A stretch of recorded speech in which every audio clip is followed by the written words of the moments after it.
Good morning, everyone, and welcome to today's live. It's Friday, and I can't believe this is actually our fifth live of the week. Our fifth live of the week. No, maybe fifth live actually. So it's good to be here with you. For those of you that haven't caught any lives, just to let you know why I'm doing all these lives is that it's launching legacy month for us here at the Launch Strategist. And this month, September is a great month for new beginnings. And we've just launched our new website. I feel like we're entering an exciting phase of the business. And I really wanted to reintroduce you to the brand, reintroduce you to some really great people in our community.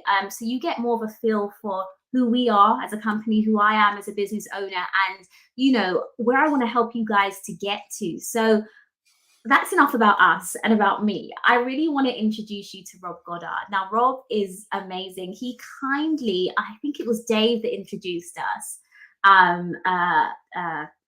collaborate from Collaboration Junkie again, and an amazing guy. And, Rob generously I think he gave me probably an hour of your time. You didn't know me from Adam. And I had some questions for you around our new launch to exit service, and you were just so generous with your time and your knowledge and expertise from this area of increasing the value of your business. How to prepare to sell was just invaluable, and so I knew I needed to have you on during launch month. So welcome, Rob. Welcome. Well, thank you for that warm welcome, and I'm really looking forward to this. We're going to have some fun. We're going to have some fun. We're absolutely There's going some to learnings in there as well, obviously, but we're going to have some fun, and hopefully people listening to this, either live or in a recording, will take something valuable away with them. That's what we both want. Absolutely. Absolutely. So today we're talking about how to prepare to exit, because when we start a business, a lot of us, or not as the case may be, are thinking about what we want to do after the business or where it's going to take us, and that doesn't just happen. We have to prepare for that. And so what Rob does is Rob ensures business owners secure their dream exit by achieving their magic number, and so open up a new chapter of their lives. And like I said on yesterday's live, so often we think that exiting a business is the opposite end of launching, but actually I think it's part and parcel of the same story. It's all about knowing the end from the beginning. And so you might be thinking, why on earth is the Launch Strategist speaking about exiting? And I'm speaking about it because it's important. It affects how you finish, affects the way how you should start. And it's things that you should be thinking about as early as possible. And why I wanted to bring Rob on is because he's not just an advisor. He's actually done this. You've built a business, you've scaled a business, you've sold a business, and you've come out on the other side. The other reason why I wanted to speak to Rob is because he understands the human side of running a business and the emotional elements and the mental health elements of, starting a business, running a business, and exiting a business. And I think it's something we don't talk about enough. Entrepreneurs are 30% more likely to suffer from depression than other people in other professions. Men in particular are prone to suicide and things like that, and we don't talk about it enough. And so when we talk about increasing the value of your business, when we talk about all of those things, it's so important that we talk about taking care of yourself as a business owner, your mental health, your well-being. And again, we're not separate people, we're one person, and it's important that we have this conversation. So Rob, welcome, like I said, and congrats on your nuptials. I was just saying how excited I was to see your post about recently getting married. So congratulations, marriage. Thank you. Yeah. That was the highest engagement I've ever had in 15 years of being on LinkedIn. Yeah. I think it says something that in business we want to know the real person. We do. We want to know behind that mask that often we all can put on in business. So highest engagement. Yeah, I love that. That's not an encouragement for me to get married again. Yeah, no, I love seeing it. So I'm so glad you shared. So Rob, tell us, what is your story? I always think that's a better question than what do you do? Like tell us, what's your story? How did you get here? Well, I guess it's a game of two halves, to quote a Mm. football analogy. Yeah. The first half of I've been in business for nearly 41 years. So Wow. 4 decades. You're supposed at that Wow. point, Katrina, say God, You you don't don't look look that it. old. Yeah. Nice of me to lead you into that one. So 40 years. The first half, I was in corporate life, Yeah. working in NatWest Bank, and I rose to being senior bank manager, Mm. and then gave it all up with my wife at the time and young family. Mhm. And we sold up everything we had, and we went and lived in California and lived in a commune with 90 other Christians, Mm. and I was running a food ministry for a year in Los Wow. Angeles. Wow. And until I discovered it was a religious cult after a Wow. year. Oh my So, gosh. having challenged the people running it Oh my and goodness. losing, we came back to the UK, had no money, no home, no job, Wow. and started from scratch in life again. And I decided not to go back into corporate life. I Mhm. went into the world of SMEs. Mhm. Mhm. Um, so I spent 20 years in banking, corporate life, and 20 years in the SME community. Where I moved to within the second half of my working life was the world of mergers and acquisitions. So initially, I was running other people's businesses in a senior position. And then in 2009, had this great revelation that I reckon I could do it better myself. Mhm. So I launched out just before Northern Rock, before the crisis Yeah. hit. I think it was about 6 weeks before.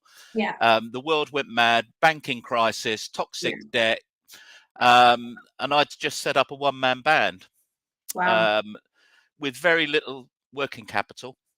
But a lot of passion, a lot of smiles, and some business cards, and a very Mm. basic 10-page website. So no real starting capital, but a lot of energy and enthusiasm, out of desperation, because I wasn't getting employed. Mm. So I didn't choose self-employment. Okay. I was left with it. So I've spent nearly 20 years in the world of mergers and acquisitions, Okay. helping other people grow their businesses, and then with an exit. And Mm. you mentioned about, I think it was a very good point that you made just a moment ago, that if you're talking about launching business, why on earth are you talking about exits? Mm. Um, that's because business owners are pretty rubbish at planning stuff. Yeah. There are some exceptions, notable exceptions, but most of us are pretty poor. Yeah. Um, and actually, the best time to think about an exit is before you've even set up your Yeah. business. Yeah. All professional investors, private equity, venture capitalists, you name it, they they have a magic number. They have a time scale in which to exit. What they don't do is lock themselves into something called a business and can't get out of it. So Mm. they're before they've sunk any money into a new business venture, part of their planning is, how do I get myself out and how do I make a shed load of money? Yeah. Yeah, it's a really good point, because I think it's something I didn't even think about when I started. I just thought about, okay, this was the type of business I wanted to create. I was just so excited about finally landing an idea that I think could actually work commercially. And I wasn't actually exiting, wasn't actually on my mind. I just somehow, I didn't think about it. I kind of just thought, well, maybe I just have this business forever, maybe hand it down. And no, it was only like kind of in the last year or so that I've been thinking about actually what is my exit strategy, and it's changed everything. It's Yeah. literally changed, because the end goal, now you have an end goal for one, and two, that end goal looks a bit different to how I thought it would be. So everything that you say, Rob. Well, one of my favorite groups is the Eagles, and their most famous song, arguably, is Hotel California. So, to quote a lyric from there, you can check in any time you like into starting a business, but sometimes you can never leave your Yeah, business. it And becomes a there are, prison. maybe there's people listening to this right now that feel imprisoned in the thing Mm. that they created all those years ago because they can't find a way out. Yeah. Sometimes I refer to it as being a prison. Sometimes it's a golden prison because they are generating some good income for Yeah. themselves, but actually it isn't about the income. It's about they want another life. They want to start a new chapter and they can't find a way out. So Yeah. that's what I've been doing for the last 20 years, is setting the captors free from prison. I love that. I You like love that it. one? Yeah, I love that. And so if you're feeling trapped, then there is a way out. And Rob's your guy. I'm going to plug you early, Rob. And I love the fact that you have your web address. So guys, even from now, take that web address down. And so you've spoken a couple of times, Rob, about the magic number. Could you tell us what that is? Yeah. Well, what it isn't, to start with, Yeah. is the value of someone's business. And when Mm, I 10,000, I don't big count, but it's not. I always ask them that question when I sit down with them, as the coffee's being poured and we're sipping it. Is, what is your magic number? And they mm, answer in the wrong way. They start to value their business, and I yeah. have to stop them Yeah. and say, no, not. It's not your business value. Is, what is the capital sum that you need at some point in the future in order to finish one chapter in your life and start a new one? Oh, new one. What is that number? And it's nothing to do with your accounts. It's nothing to do with profit and loss, nothing to do with Mm, balance sheet. Most people, including business owners, haven't really considered it. yeah. It's amazing. So that immediately diverses. So that is the magic number, is what is that number and when do you want to achieve it?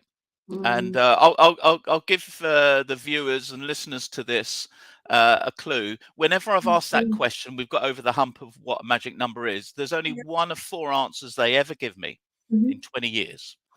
They either tell me 1 million, 3 million, 5 million, or 10 million, Are you depending on the. serious, Rob? Wow. Yeah, I know. I almost feel like Wow. Darren Brown. I could do a stage act. um, and the number they give me depends on the size of their business that they're a Okay. shareholder in. Yeah. Um, Everyone wants to be a millionaire, cash millionaire. Everyone. No one wants Mhm. to receive £995,000 for their business. It's always a round figure, and Yeah. when it's a round figure, it means there's been no science and no thought given to it at all. Mhm.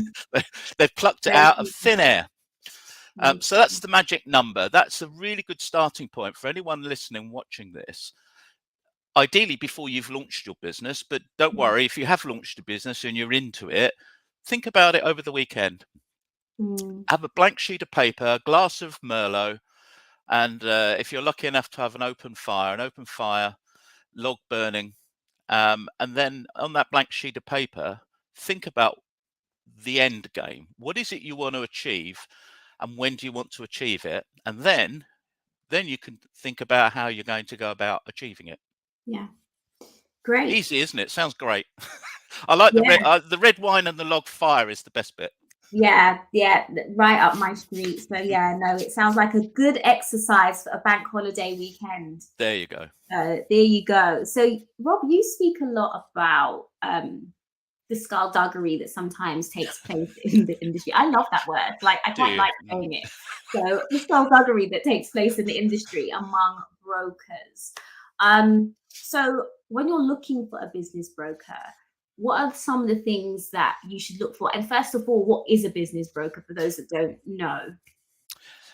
Yeah. So there are actually different classes. People lump it together and call them business brokers. Mhm. But there is some differentiation. So a business broker typically would be someone that you use to advertise your business, to sell it. Yeah. It's usually quite light touch. They put Mhm. it on some sort of billboard and hope that the phone rings. Okay. There's another group of intermediaries that help you sell your business, and they would refer to them as M&A M&A advisory firms, there's corporate Mhm. finance teams. So there's different names, but effectively they aim to do the same thing, which is to help you sell your business, Yeah. and they charge money Yeah. for that rather than you have to do it yourself. Yeah. They should have the resources. They should have the experience. They should be honest with you about what your Mm. business is worth and Yeah. what it isn't worth. Yeah. So that's that sort of whole advisory side. But people tend to use the word business broker as a catch-all. Yeah, great. So hi, Alex. Alex has joined us and is saying hi to us. So hi, Alex, welcome. So thanks for that, Rob. So how you spoke about valuations, and you know, it's important the broker gives you an honest valuation. How can you get an accurate valuation of your business? Because different people give you different valuations, right? Yeah, it's like how long's a piece of string valuing a business. Yeah. It's a starting point, and Mm, there's a lot of people, sadly, in the industry I've been a part of for half my working life. There are yeah. people out there walking around that will overvalue your business just to secure the order and start Yeah. generating a retainer from you. Mm, And they, in their heart of hearts, they know there's very little chance of selling you at that price, but they want to get you in board. They want to get exclusivity. And if you don't sell, which is the likelihood, because 80% of businesses don't sell in this country, wow. 80%. So there's a lot of skullduggery going on. Yeah. That's part of it. It's not the only reason. But the and of course, if someone overvalues a business, you know, it might be worth $1 million, but you're told it could be worth 3 million. Suddenly, as the business owner, you've got 3 million in your head, and you've already started spending it. Yeah. You know, you've got the boat, you've got the place in the Bahamas, but there's very highly unlikely they'd ever achieve 3 million. So Mm, when you go to market and it doesn't sell at 3 million, but you've got offers in and around the £1 million, mm, people don't sell because they've come down from 3 down to 1. yeah. Whereas if the broker or the advisor had said, look, it's probably worth, give or take, around 1 million, but we'll do our best to get you more, that's Yeah. an honest approach. Right. That doesn't happen very often. It Mm, can't do, because 80% of businesses don't sell. And one of the yeah. key reasons is that the seller has an overinflated figure in their mind as to what their business is worth. Yeah. Either they've come up with it because they've made it up in their head, or they've been told by a so-called professional. Mm, So that's the problem. The solution is to separate the wheat from the chaff. So mm, one quick solution is you give me a call, because I don't sell businesses anymore. okay. But I've had a business that has highly successfully. Yeah. Um, I I've been used as a bit of a secret squirrel by people. Mm, I've actually made calls to business brokers pretending to be someone else wow. on behalf of the person. Sometimes it's been more upfront than that. I've been invited on a sales call with Yeah. a potential broker or M&A advisor that's pitching for the business. I've been on that call as a Mm, trusted friend yeah. of the business owner. Yeah. Um, I love doing that. And if anyone's Mm, listening to this and they'd like me to invest an hour or two with them on a call wow. with a broker, I'm happy to do that. Wow. What an offer. What Well, an offer. that's because I have a load of fun. Yeah. What an offer. Yeah. So, Yeah. So things to look out for mhm, are, um, if always have more than one, always go to more than one provider yeah. in any. So if you've gone to 3 M&A advisory firms and 2 have come up with a similar valuation, but one is treble, another, the third one is like treble or quadruple, Yeah. that should be an alarm bell. Mm, It doesn't mean to say it's wrong, but you would ask the question, well, hang on a minute, why is that 3 or fine. 4 times more than a couple of other people have gone to? So Yeah.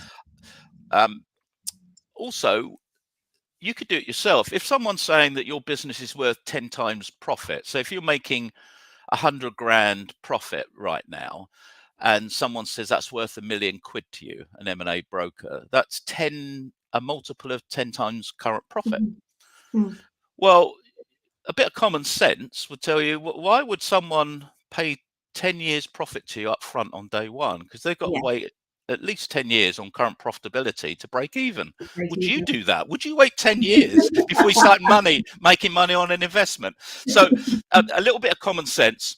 Do your research. Have a look Yeah. for the absence of any social proof that they can do what they say. Mm, Are there client testimonials on their website, on LinkedIn? Are they selling businesses? How many are on their website? Have a look at their track record. yeah. Do a bit of investigation. A third thing to look out for is that the person in front of you pitching their services, are they do they have the ability to critique your business model?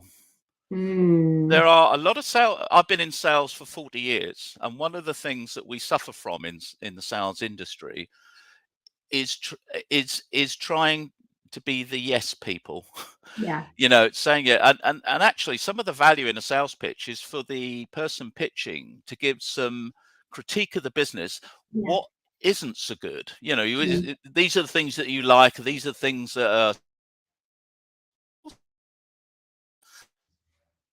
I think I that lost you there, business. Rob. Uh, So what these were the what things that you like, and then these were the things. Yeah. So definitely talk about the things that you like about the business. Yeah. They should be telling you what the strengths are. They should also be telling you what the weaknesses Yeah. are in your business. Yeah. Maybe the business is too reliant on the current owner. That should Mm, be said to you. yeah. That is a key thing that will depress valuation Yeah. if the current owner is too involved in their business, Yeah. for example. So um, if you've got an absence of any sort of critique or criticisms or things that aren't so strong, that should be an amber light to you. Yeah. So I mean, those are several things. There's a load of things, but I think the safest thing is to get someone on the call that knows how to sell a business and has done it themselves, and that's me. So Absolutely. anyone that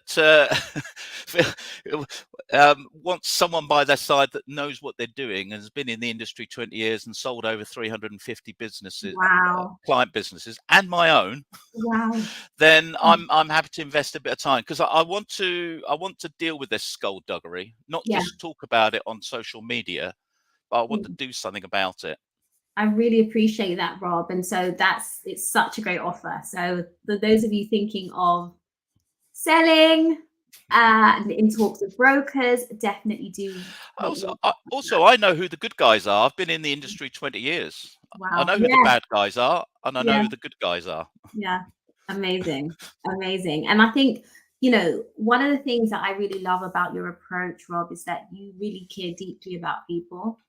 And I think that's so important. You care about the well-being of founders, not just the value of their business. And that's important. So why is that? Because I think sometimes, people can say anything, right? Business owners can say, yeah, we're customer service orientated and we care and all of that. But with you, you really are.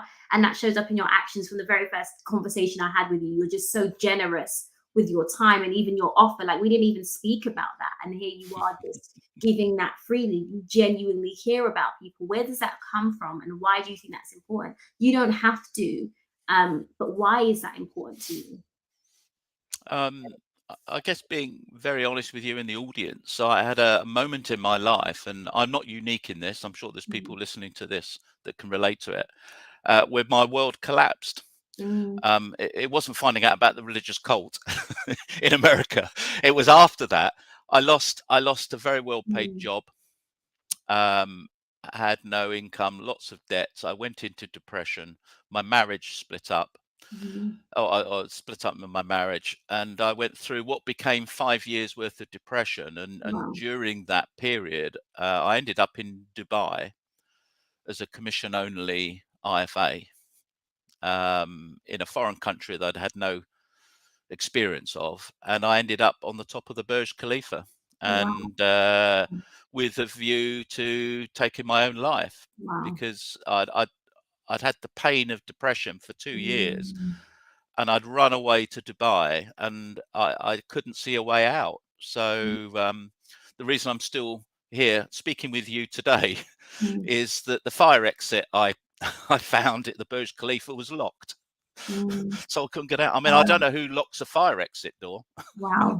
but thank Wow. goodness Yeah. that was the case. So I guess that having been through that and come out the other side of depression and a suicide attempt, it's changed me as a person, Mm-hmm. um, both personally, because I was quite hard-hearted, quite hard-nosed Mm-hmm. before that in my working life and personal life.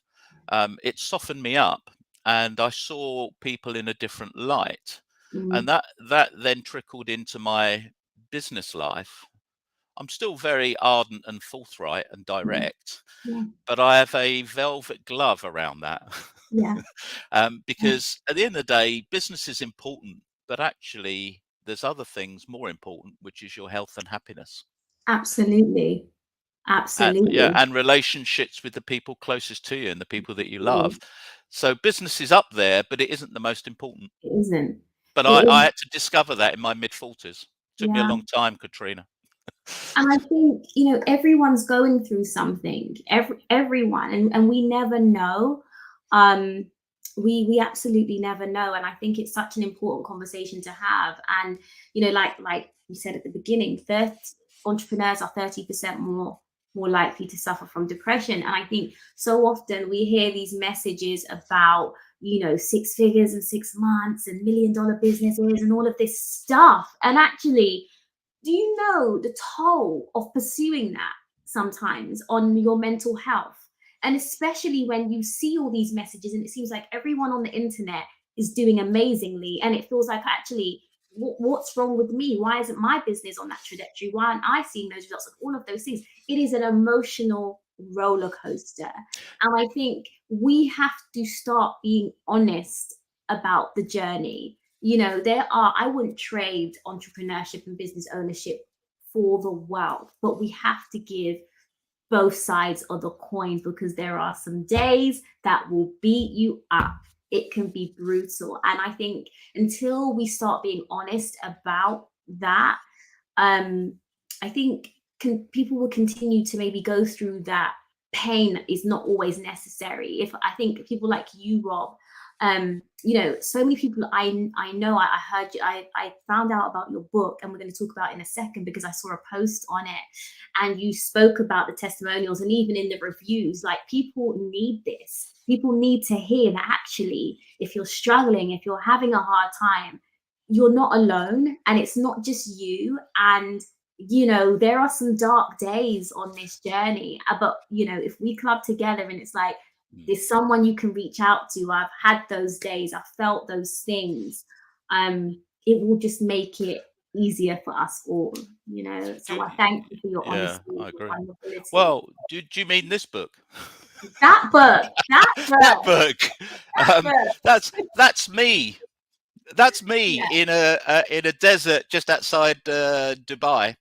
yeah, Um, in fact, that there is a little, you can see it on there. There is a little bush there of life yeah, amongst all that aridness and what seems to be no life. Because underneath there's some water, yeah. and on the back of it, I've actually got the oasis. Wow.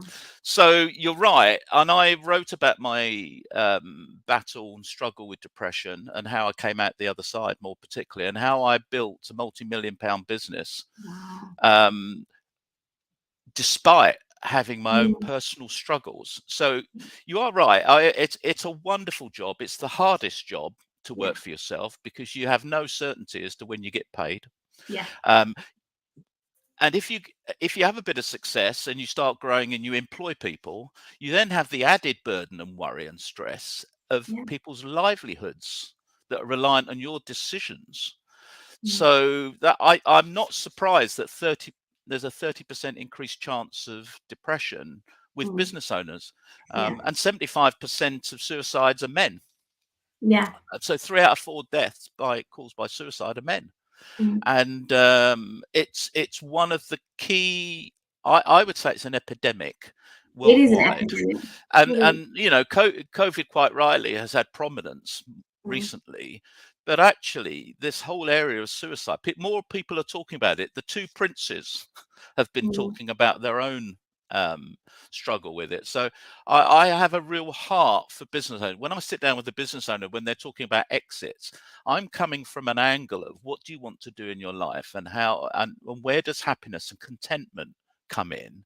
Yeah. And it isn't just about the money, which does surprise them, because they think being an ex-banker and someone who's been in financial services for 40 years is just going to talk about money and find out about the real person. Yeah, no, it's so important. So there's a couple of comments here. So Alex says, very insightful journey, Rob. I would love to connect with you. Well, Rob is here on LinkedIn, so definitely reach out. And Amanda is saying, Amanda, I'm going through the process at the moment. I've missed most of the discussion, but I would love more info. So just to clarify, Amanda, if you can clarify in the comments, is it yeah, there's definitely a replay for this as well, Amanda. So definitely do reach out. Amanda. And I'm glad you're finding this beneficial. Yeah. And perhaps just clarify, is it a process of selling your business, or is it a personal process of working through some difficult times? Yeah. With the book, I do include a little bookmark. How to can't do that. Just lost you a bit, Rob. All right. Yeah, The bookmark. the bookmark talks about how to find an Alex. And when I was at my lowest point in a dark period, there's a friend of mine called Alex Petty, who actually flew over to Dubai. Wow. And the key to avoiding the worst outcome of depression is to talk to at least one person. Yeah. And for me, it was Alex. And if you're not suffering from depression and actually life is going quite well for you, why don't you be an Alex to someone else? Yeah. Oh my God, that is such a good point. Because sometimes we're too busy being busy. Yeah. Sometimes we don't pick up the signs. And people do want to talk. They just don't want to burden the other person with their problems. Yeah. And of course, if you're a good friend and a close friend, or maybe a family member, you would want to help and avert them from the path that they're on. Of course you would. Yeah. So I think that there's a role for all of us, a responsibility for all of us, whether you need to find an Alex or be an Alex. Be an Alex. And together, together we can conquer this epidemic worldwide. Absolutely. And I think, well, firstly, Amanda, absolutely. If you reach out to both Rob and I, we'll definitely both be happy to have conversations with you, Amanda. So definitely do reach out to both of us. And I think there's a message in there. So if you are in that position where you feel like you're alone and you can't see a way out, ask for help. Please ask for help. Amanda, I commend you. Reach out. Like I said, definitely happy to have those conversations. And if you are someone that, you're okay, you're strong, you're feeling good, don't be so tunnel visioned of your business that you forget that other people around you that are going through that. Reach out. And so I love what you said. We're a community. So. It could be a colleague at work. It could be one of your staff. Yeah. I've always, having gone through the experience myself, I now say that depression never kills. It's silence that kills. Yeah. So let's be more aware. Yeah. Of one another. Absolutely. Yeah. And can you just give the title of the book and where people can get it from, please, Rob? Yeah, it's called Suicide to Success. It's my personal journey. They can get it from Amazon. All the profits go to mental health charities. Amazing. Related to suicide and depression. Definitely. Yeah. So I have another book on Amazon. This isn't a no, books. This is the 8 keys to unlock business success. So this could be very relevant for a lot of people watching this. These are 8 authors. I'm one of 8 authors who sharing their own story, a chapter each, the business learnings, and what they got wrong. what they got right, and also the personal journey, which is why it links with the other one, the yellow one, the yellow Yeah. book and the green book. The green book goes on is how do you take a business from scratch to something that's successful, and what are the pitfalls?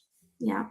Well, I'll be buying all three. I'll be gifting them as well. I'll be putting the comments in the link in the description Yeah. as well, because these resources need to be circulated.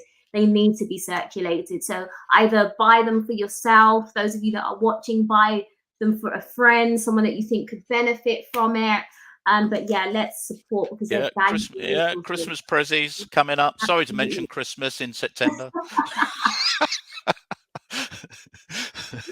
So yeah, no, Yeah, can you believe how fast approaching it is? But oh my goodness, it's time is just it is. speeding up. But Rob, tell us, how is life on the other side? Because how is life on the other side?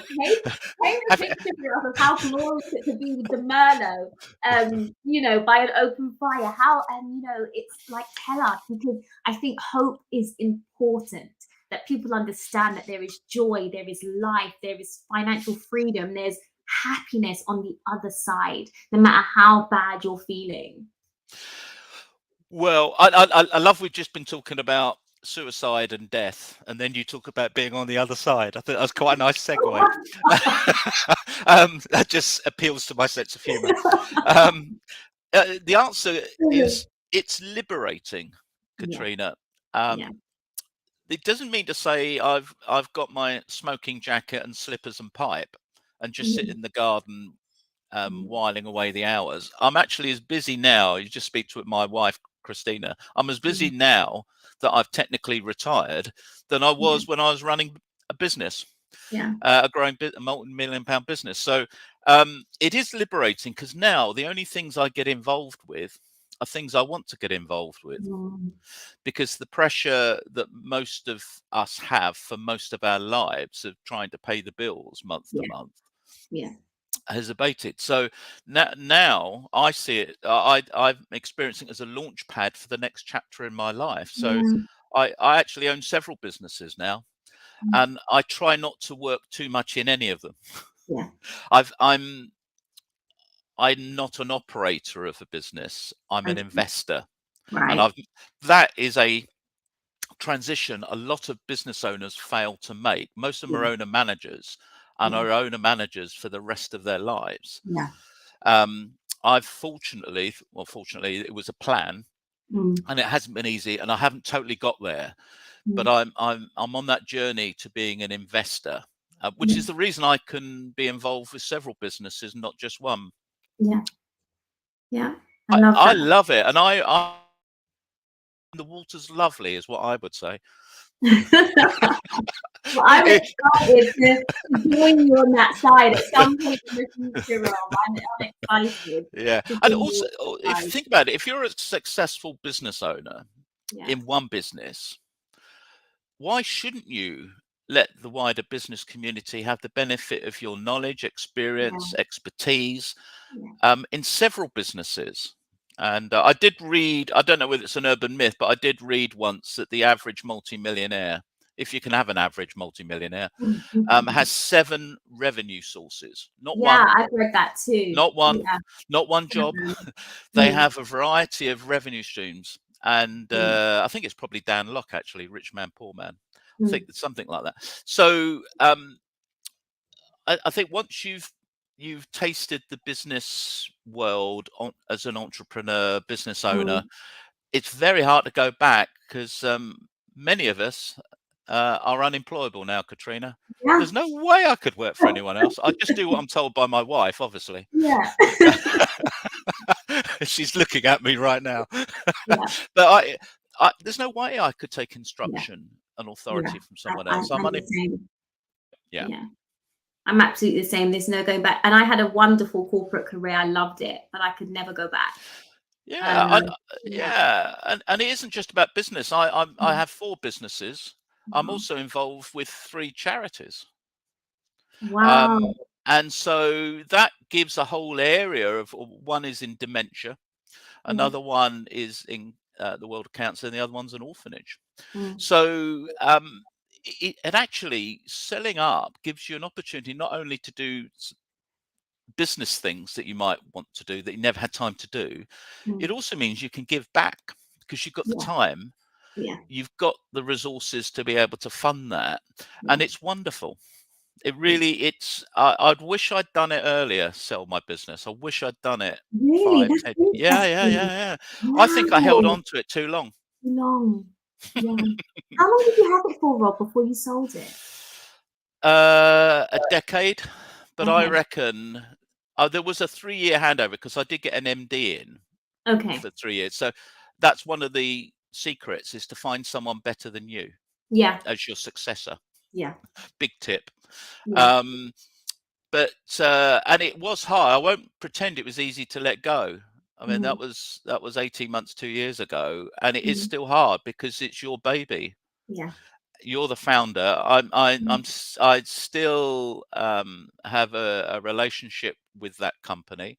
Mm. I'm still a sort of ambassador, and I still refer them into people looking to sell, Yeah. because it's a good company. There's good people, and they have a great track record. Yeah. So yeah, but it is hard to let go because now you're letting someone else run the business that you Yeah. started, Yeah. and it's damn hard. I can imagine. I can imagine. I can But imagine. anyway, but you have to work through these things. The other, concentrate on the future. Say that one more Means you time. don't look. Say So that. one of the tricks or techniques Mm. in letting go is to concentrate on new things Yeah. rather than looking back at what you've done. What you've done. Very, very true. So Alex is asking, what industry do you like to invest in? Oh, that's a really good question. Mm. Um, I've bought a business in March. Mhm. It's the first time I've bought a business. I've done startups Yeah. over the years, um, and I'm industry agnostic. Um, I think it's things that interest me. So I invested some money in a motorcycle restoration business Mhm. because I love motorbikes. Yeah. Um, I- I've bought an accountancy firm because accountancy firms, they are at the hub of a lot of other business industries, They and are. they are a trusted advisor. Yeah. Um, but I'd looked at all sorts of companies. So I guess, to answer Alex's question there more directly, I invest in things either I'm really interested in and have a passion for personally, or a business I know something about. So Yeah. I wouldn't invest in a printing business because I know absolutely nothing about printing. Mm. Or but I'm open to look at things, and then I'm looking for reasons not to. Okay. Yeah, because do you know what? There's only 24 hours in the day, Mm. and I don't want to burn myself out. Having having got so far in the game and the journey, Yeah. I don't want to go through burnout. So yeah, Right. hopefully that answers Alex's question for you, Yeah. Alex. Excellent. Well, thank you so much, Rob. This has been so rich, so insightful, as I knew it would be. Thank you for your time and your generosity.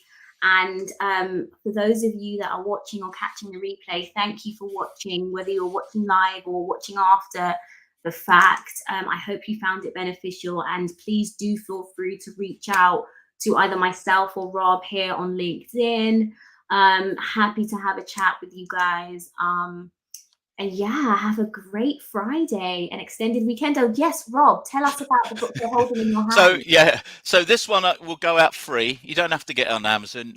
Just connect with me on LinkedIn, and I'll get Chris and ask for a copy of the book, and we'll get one sent to you, either an e-copy or a hard book. These are the 11 commandments and the 7 cardinal sins of selling a business. This is another Amazing. way of separating the good advisors, M&A advisors, from the bad ones. This will Yeah, give you the roadmap that all good advisors should be using. So you can use amazing. it then as a checklist to see Yeah, if you're getting value for money from your broker, M&A advisor, or corporate finance person. So that's amazing. free of charge. Great. Thank you so much, Rob. And Rob, thank you so much. It's been an Pleasure. absolute joy speaking to you. Honestly, I thoroughly enjoyed this morning's conversation.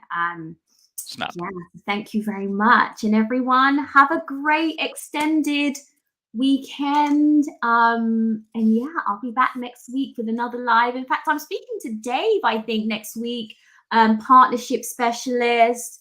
Who else am I speaking to? A couple of clients, so you can see the ins and outs of how we work and what we do. And of course, do feel free to go visit the new website, thelaunchstrategist.com. There's a ton of free content on there as well, and we are uploading new blogs, new information as we speak. So yeah, you're very welcome, Veronique. Thank you for joining as well, and yeah, hope to speak to some of you soon. Bye.